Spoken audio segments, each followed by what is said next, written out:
Hello, everybody, and I'm here to say, if you are a kid, stay the fuck away. Hello, everybody, and welcome back to A Read of Lyre. I'm your host, Will, and I'm joined by... Dansa med oss, No! klappa era händer. Stop! Gör What, som vi gör what för is your... några fler. Lyre. Lyle. Shut the fuck up. What is your name? Karamelldansen. I'm going to hit you with my hand fan, I swear to God. Fucking hand fan of everything. It was the thing that was near me, okay? Shut up. Anyway, what is your name? What was my name? Oh yeah, Pikamain. I'm sorry, excuse me, did you actually forget your own name? No.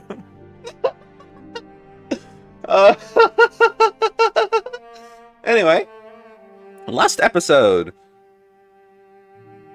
Psychedelic trip with a god. Smile. AKA karamelldansen. Shut the fuck up. Anyway, this episode. Yes.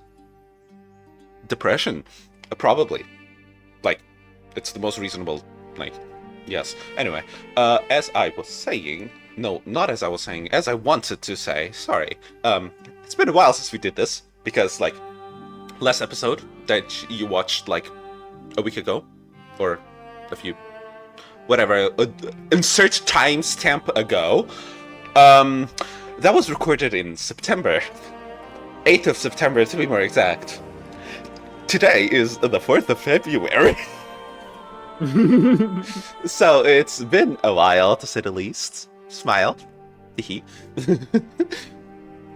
So, yeah. Yeah. Wee.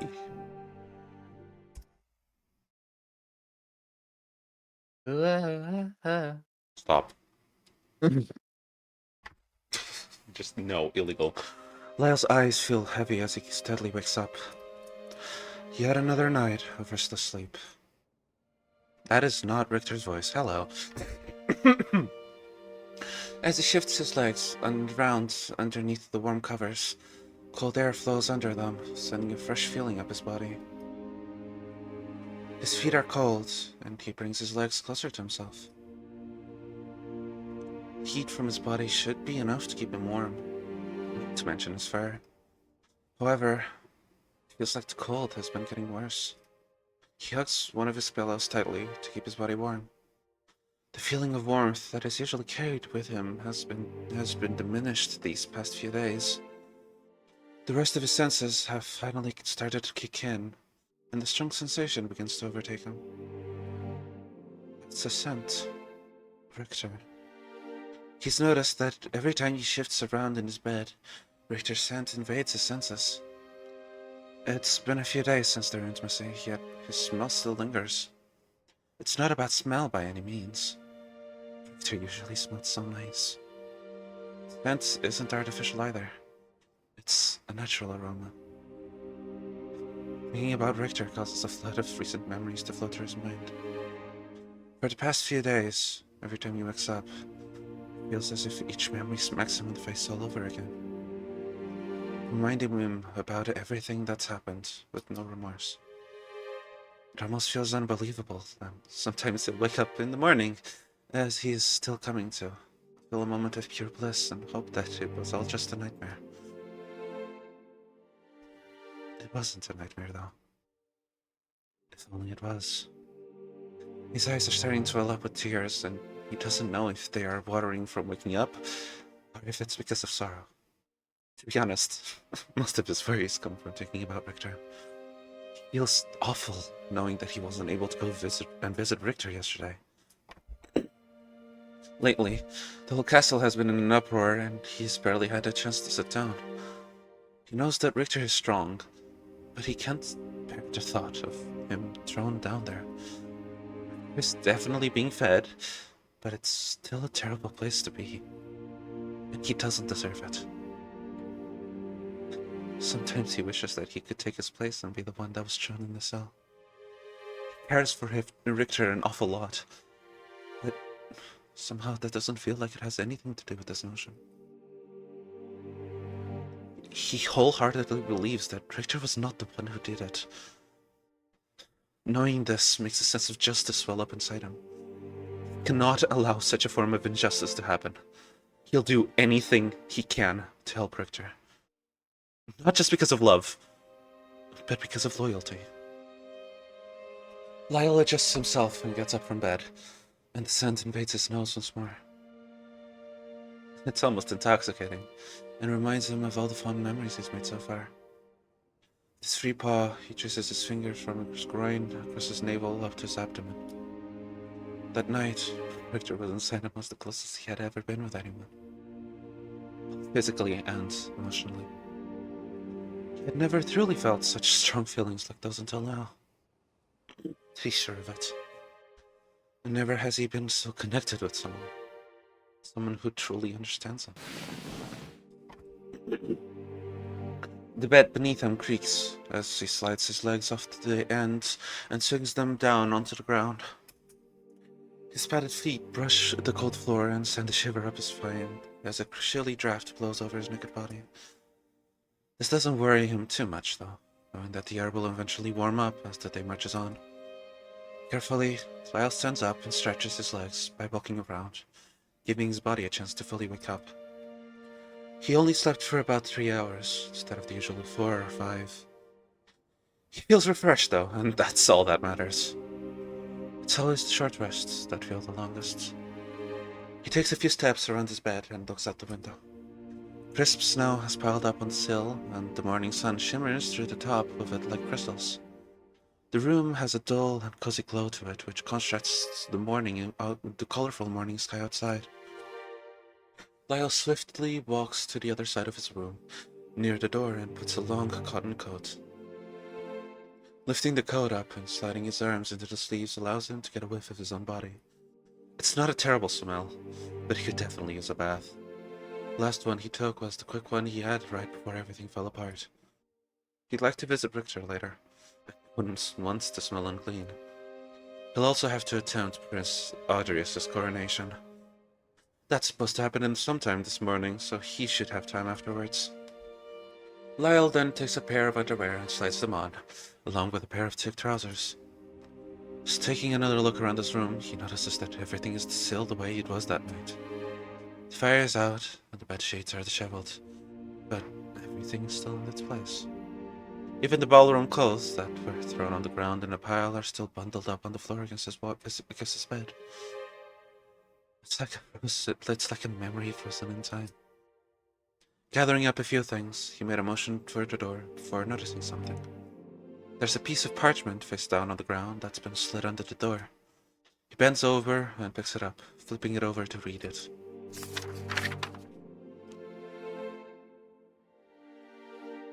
Lyle, meet me in my study after the coronation. Wait, is that Leif's voice? Yes, I think. Maybe a little more high-pitched. I need to talk to you about something in private. Please, Leif. Leif wants to meet with him after the coronation? Why? Whatever it is, he hopes he isn't more bad news. He walks over to his dresser and unlocks the top drawer, throwing the letter inside.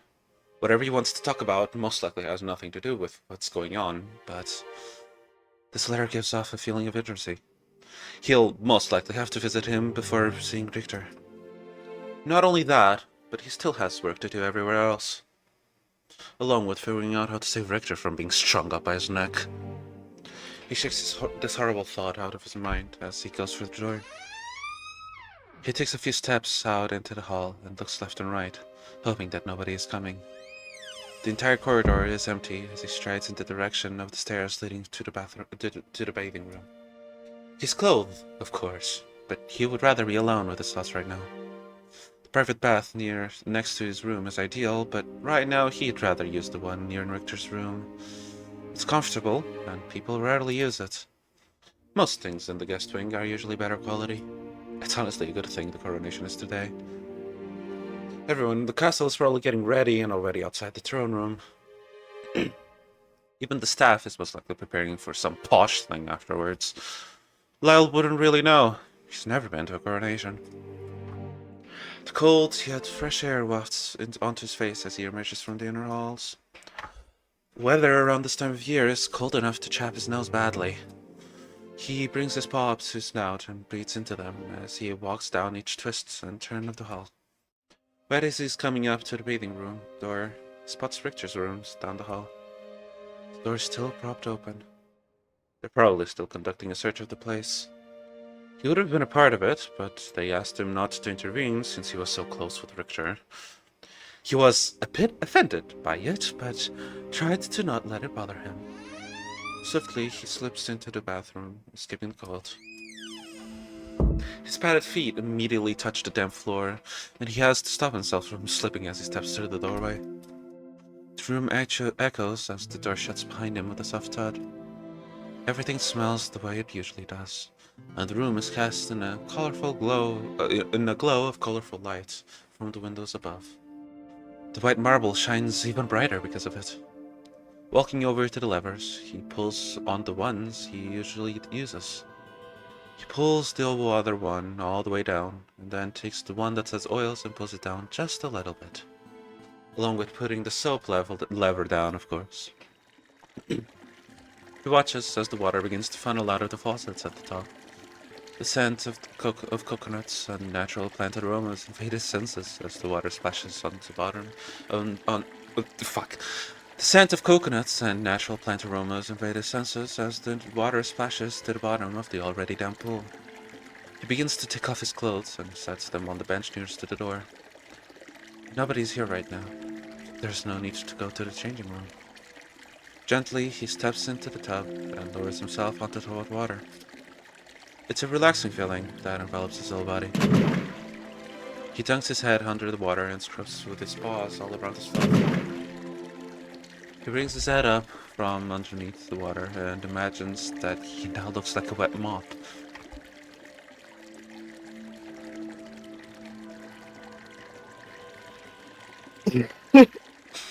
Oops. He shakes his head a bit, splattering water everywhere and slightly drying his head fur. After that, he lays back against the wall of the pool and lets the water rush around him. This environment always allows him to think. Oh, that's not the correct words. This environment allows him to truly think.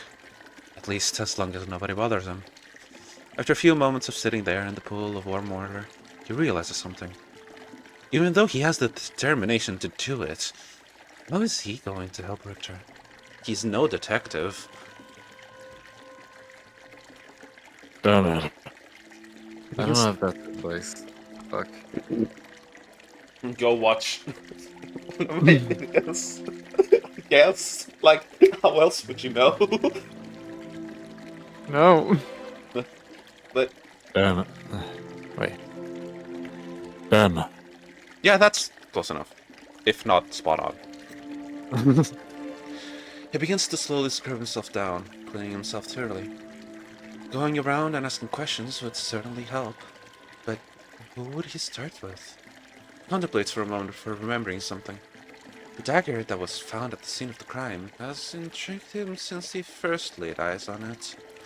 It looked like an ordinary dagger at first glance, but something seems off about it. Unique, in a way. He has to figure that out sooner or later. Where did that dagger come from? Maybe he would figure out who the owner was. Eden. Eden would be the best person to talk to. He supplies the best weapons in the village and is a master of his craft. He's made weapons for the highest nobles around, including being the one who crafted Reynar's sword. He should know something at least. He should know at least something. Lyle rises a bit from the water with a feeling of triumph now that he has a clearer goal in mind. He'll clear Richter's name. He has to. He finishes cleaning himself and gets out of the bath. His fur is now sleek and shines a rich brown color in the morning light. Water drips off of his body and onto the slippery floor, creating small puddles around him. He walks over to the levers and resets them, allowing the water to stop and the pool to drain. Walking over to the bench, he takes a dry towel off of the clean pile and begins to lightly dry his fur. But not too much. He doesn't want to get rid of the oils in his fur that help keep it shiny and smooth. Once he's done patting himself down with the towel, he places it in the basket and broadens his stance. He then proceeds to shake his body, mostly his head, almost like how a dog would when they are wet. Water flings off of him, creating a thick mist cloud around his fur fluffs, and his fur fluffs up for a moment before laying back down on his body. He wouldn't dream of doing something like that in front of someone. He usually tends to keep his canine tendencies to himself and refrains from acting in such a way in front of people. After that little bit of theatrics, he dresses himself, the dry clothes sticking to his damp body, and then leaves through the door. After laying down and allowing himself to fully dry off, Lyle rises from his bed and begins to get ready for the ceremony. It's best if he rises a little bit early. Looking in one of the mirrors on his wall, he runs his paw through his fur. As untamable as it is, he'd like for his fur to look as decent as possible. After tidying up his fur, he walks over to his armor stand. His ceremonial armor is loosely thrown onto it from the night before. He takes the full bodysuit and slides it up his legs and around his torso, sliding his arms onto the sleeves. It's warm and lined with leather on the inside. He takes the breastplate, gorgets, and connected pauldrons and puts them on. He has gotten a lot better at putting his armor on by himself over the years. It's a relatively easy set of armor to put on, considering it's mostly meant to be ornamental. The armor that he would wear in actual combat is somewhere in a trunk that's very hard to put on. It would be easier with two people, maybe a squire, but Lyle refused having a squire when the opportunity was given to him. He doesn't entirely need the help, and he has no wisdom to offer yet. He just had to accept that he would be wasting their time. Ragnar wasn't upset about it, though. He rarely got too upset at things. He rarely ever got too upset at things. Locking the last bracer onto his wrist, he stands in the mirror and looks himself over. This armor may look a bit ridiculous at times, but it's perfectly comfortable and protects from the cold perfectly. He latches the cape onto his pauldrons, equips the sheath for his sword, and goes to live for the door, but just as he's about to leave, he looks at the helmet still sitting on the armor rack. It's the typical knight helmet, fitted to a wolf's head, and even styled to look like a wolf. Every knight in the Royal Guard has one styled after their species, but nobody ever wears them. They're extremely uncomfortable, and not really needed for day-to-day duties. Most knights either carry them around under their arms, or just don't even bother to bring them. For a moment, Lyle considers bringing it to ceremony, but then reconsiders knowing that he won't even be on duty. Even as captain, he'll most likely just get to hang back in the crowd and watch from the center of the room. He can't help but wonder if they planned it this way. Maybe they didn't want the one person who was closest to Richter planted right alongside the throne. Then again, nobody has really accused Lyle of anything yet. He steps through the door and out onto the dim corridor. Thankfully, the throne room isn't too far from his bedchambers. He can even hear some distant chatter coming from where the throne room is. It's pretty far away, but his hearing is better than most. He starts walking down the hall, with his paws relaxingly placed on the handle of his dagger. On his way, he passes a few people who are clearly making an effort to pay him no mind. Being one of the tallest people in the hallway can make it hard to blend in. It appears that most people are trying to avoid contact with him, though.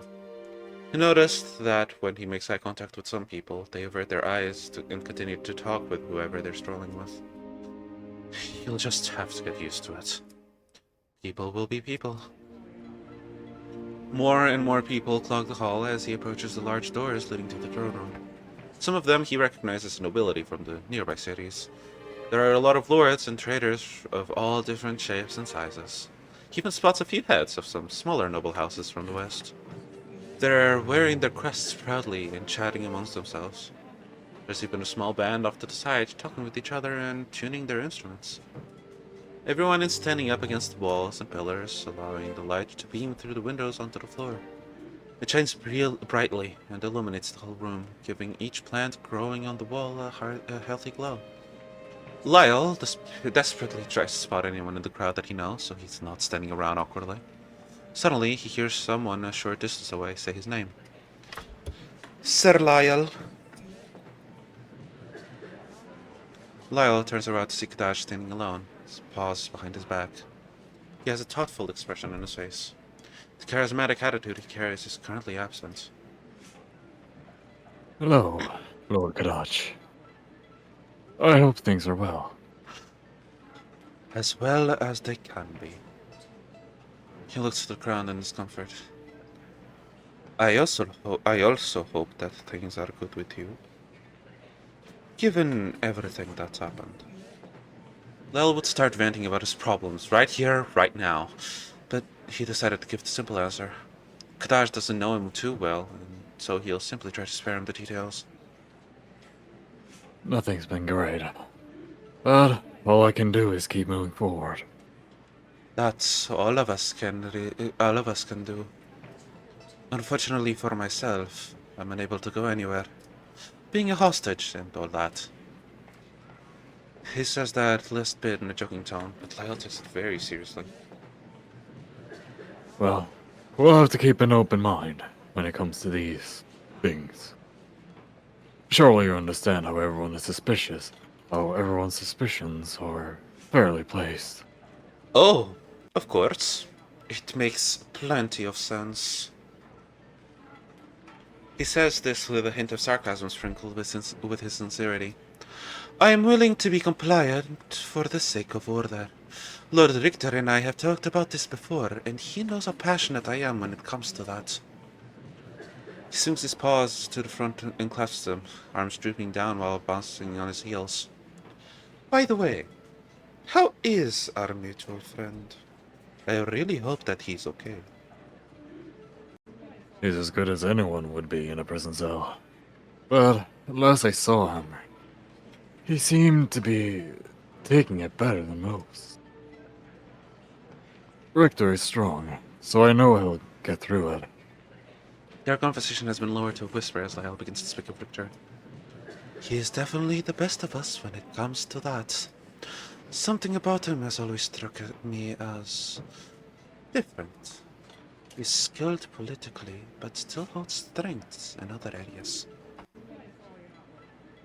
What do you mean by that? Well, I don't know much about his past, but I'd assume since he's not of noble blood, there's something interesting to be said of it. Lyle wonders why Kadash is bringing this up. It is a bit interesting. Most of what I know is that Richter was a commoner that rose to a high position of power. Something about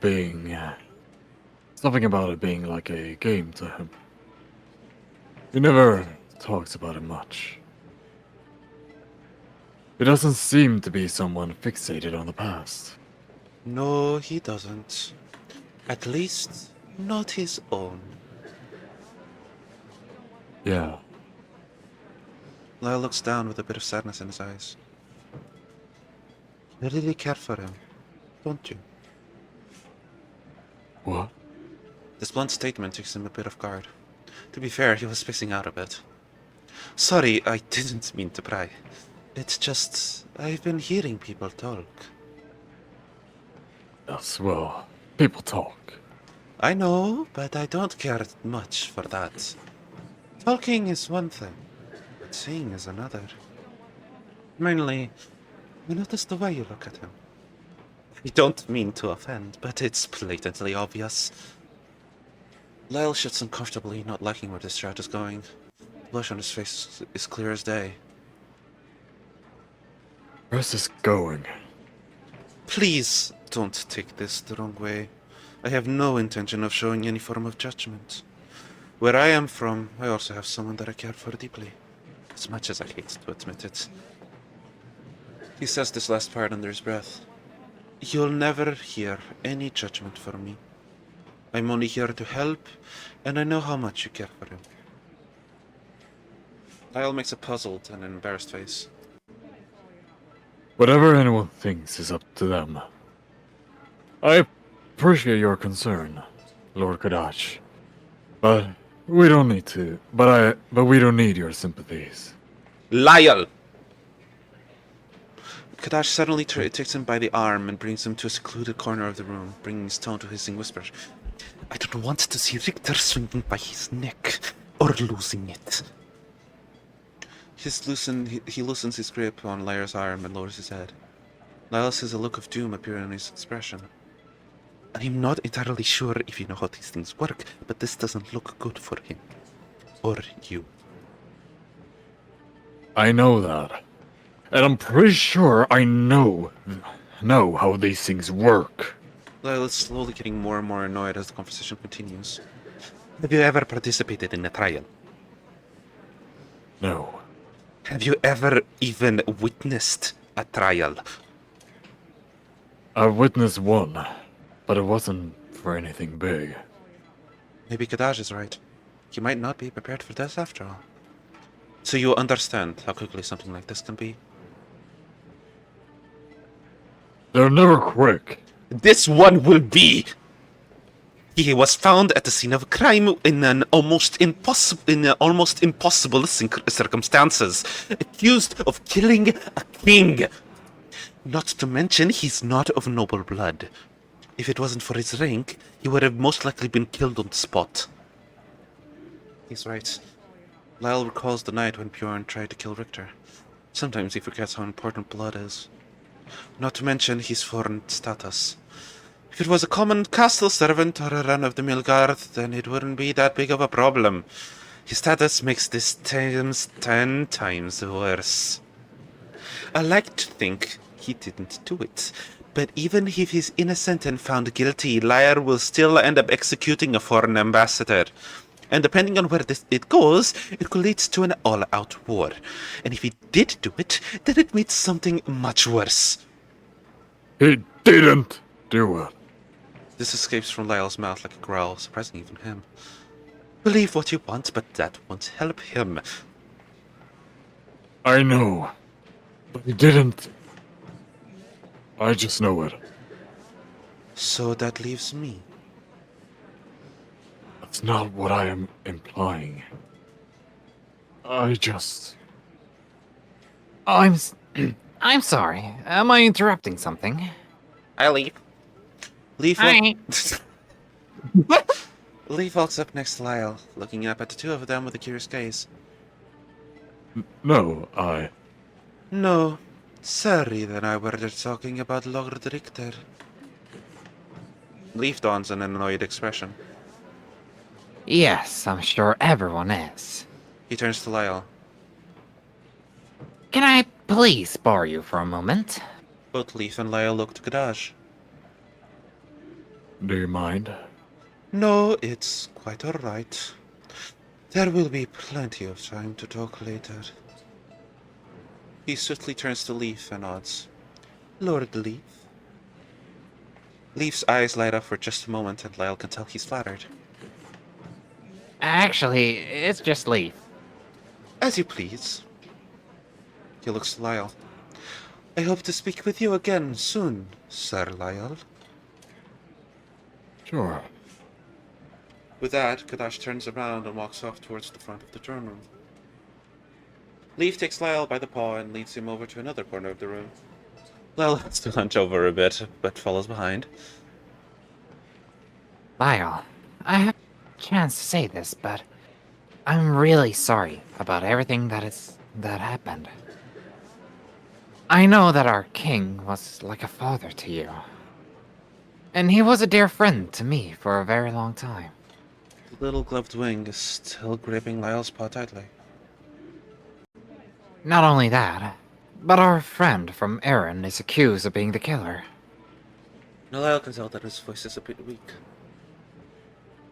What I'm trying to say is that I know how you feel. And our poor prince is in a lot of pain because of all of this. Ah yes, the poor prince! Fucking Should hate him. I? Should I re? Do I need? Should I re-record that or? No, no, no, no, no, no, no, no, no, no, no. I was just doing that because I'm The annoyed. viewer might not know. What? Wait, are we at the? Is this gonna get cut out? No. What the fuck do you mean? Why the gasp? I don't know. I didn't even hear what you said. Like the mouth? Is this gonna get cut out? No, the before.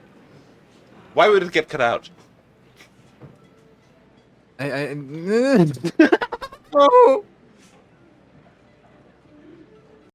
Anyway, Moral of the story: we hate Adrias. Anyway, he puts up. He pulls on Lyle's paw and brings him closer to his face. So please, refrain from speaking about these things in public.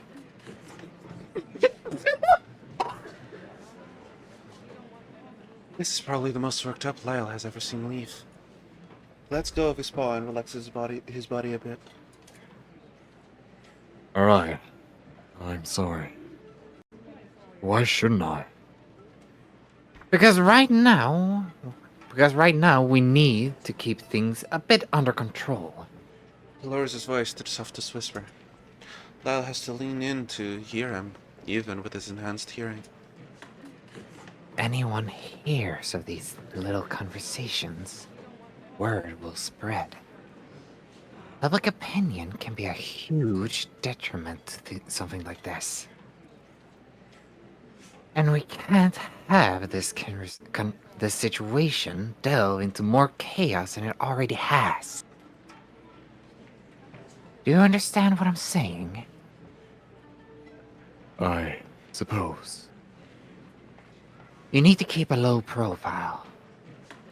Feel free to ask a question to those you truly trust, but try to stay away from gossip and rumors. Oh, it wasn't like that. As much as I don't personally trust Kadash, especially at the moment, he wasn't trying anything like that. It's small, but I do get the feeling that he wants to prevent Richard's head being put on a spike. Correct. Congratulations. Either that, or he just wants peace. Want the peace that he's always preaching about. Or both. Leaf shuffles slightly. This is why I wanted to talk to you in private later. I think I may have found something. Something that has to do with Richter. I wanted to show you it first. I wanted to show it to you first, though. What is it? Leaf grips his wings together tightly. I can't talk about it here. Lyle crosses his arms with an impatient look on his face. He didn't think things had to be this private. Okay. I'll need to head straight to your study after this. Got it? No wait. I'll head straight to your studies after this. Got it? Right. Goodbye for now. Leaf scuttles off into the crowd of people and takes his place at the front. Given his height, it makes sense. Lyle goes to take his place in the crowd, yet he overhears something from a group of people. An old lord talking to another man of similar qualities. From what I hear, he was assigned to the trader as a bodyguard by King Reinar himself. A glorified servant, if you ask me. It can't be that bad, can it? Yes, well, it grew to be something more than that. Lyle slowly walks up to the man, his paw still resting on his dagger. According to the rumors, it became something like blasphemous lovers. Oh no, I blasphemously stabbed you in the back. Oh no, whatever will I do? Whoops. Exactly, fucking whoops, kill. Anyway. Honestly, I sometimes wonder why he was given the high rank of the of captain in the first place? Ahem. The first noble turns around with a smarmy grin on his face. The second and third already saw Lyle approaching and quickly averted their gaze with embarrassed expressions. Couldn't help but overhear you speaking ill of Lord Richter. And myself.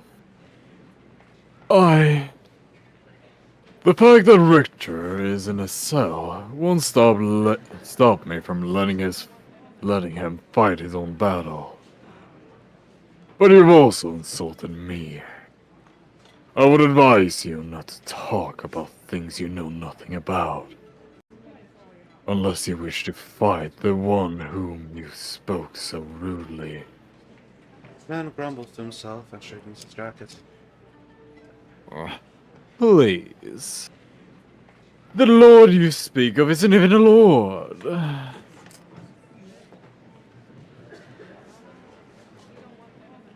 And despite your rank, you're a northern pumpkin from a dying family. I wouldn't be throwing your strength around if I were you, Lord Reed. It's Captain Reed to you.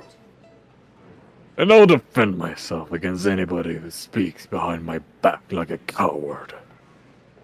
And my alliance is to this kingdom and its people. But I would not bow down to the likes of you. With that, he turns around and walks away. One of the idiots says something. He doesn't listen. They can have the last word if they want, but he is not going to stoop to their level. He knows that this completely goes against Leaf's advice, but he's not just going to let people get away with stuff like that. He still has pride. If they want to gossip about him or Richter, they better make sure he's out of earshot. Lyle moves up a bit, more toward the center of the crowd, and stands in front of a tall bull and bear. He doesn't want to block anyone's view. After about a minute of waiting, the noise begins to calm down. Everyone in the hall of silence, except from a few whispers. Lyle can see Liz standing off to the side of the throne. Her silhouette is bathed in the golden glow. Across from her is someone in a green robe. They're holding a small pillow, and on it sits the crown. Blainar's crown.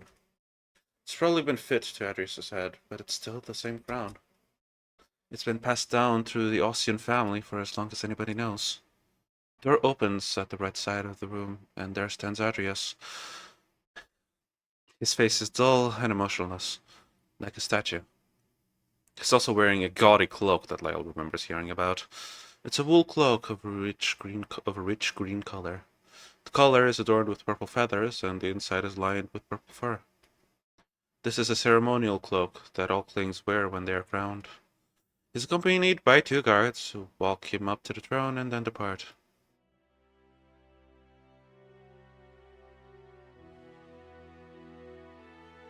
Oh, what I wouldn't give to throw a rock at him. Anyway, Adrius slowly turns around to face the crowd. All eyes are upon him, and everyone is silent.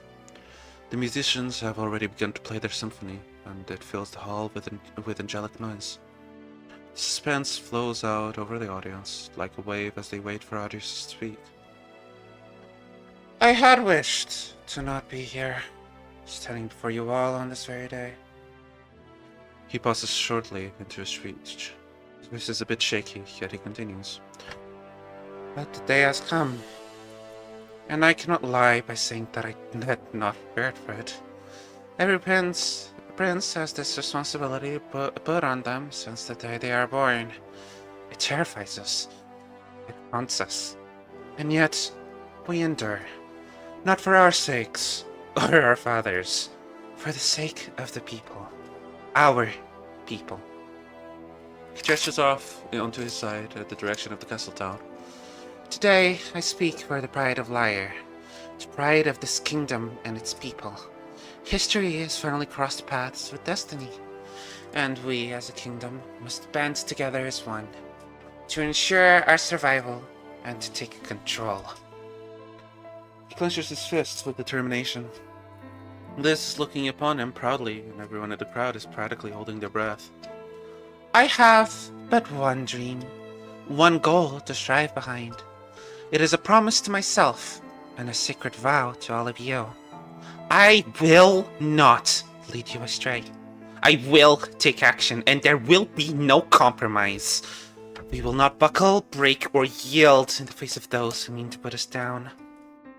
We, as a kingdom, will dig our hooves in and push back.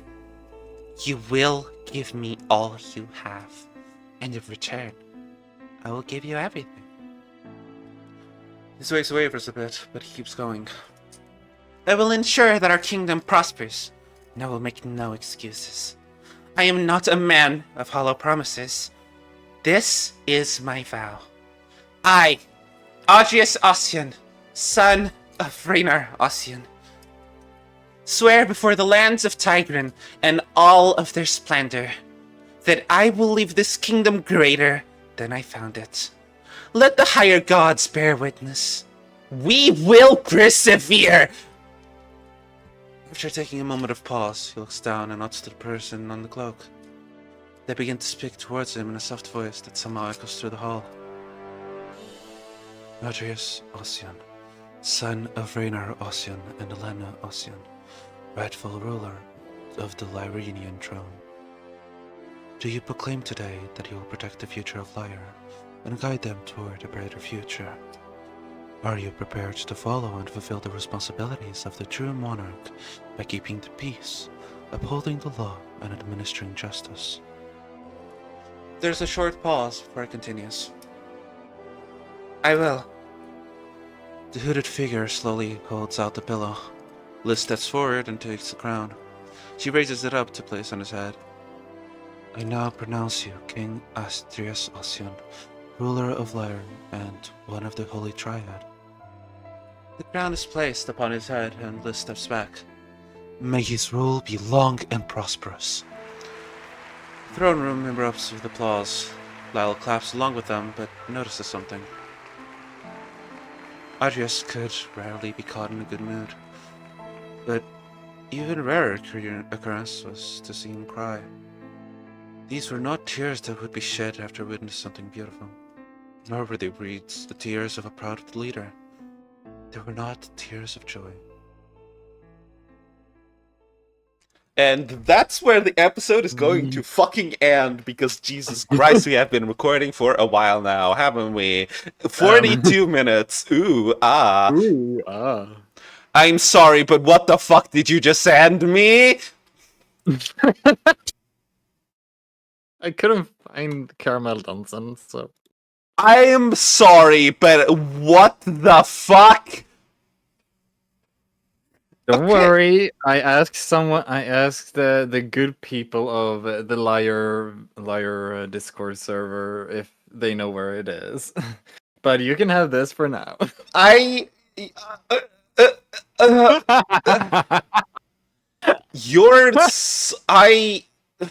can't even begin to understand what goes through your mind. Yeah. Fucking hell. Anyway, as I was supposed to be doing, I hope you enjoyed this episode of A Read of Lyre, and if you did, like, comment, and subscribe to any of the things in any of those orders. I don't really mind. And if you need more content besides the content that is on my channel, you can quickly go check Pikamain, where we have our read of Sienye, and also read of Kimia. And with that out of the way, I hope that you have a lovely rest of your day. Bye-bye! Bye.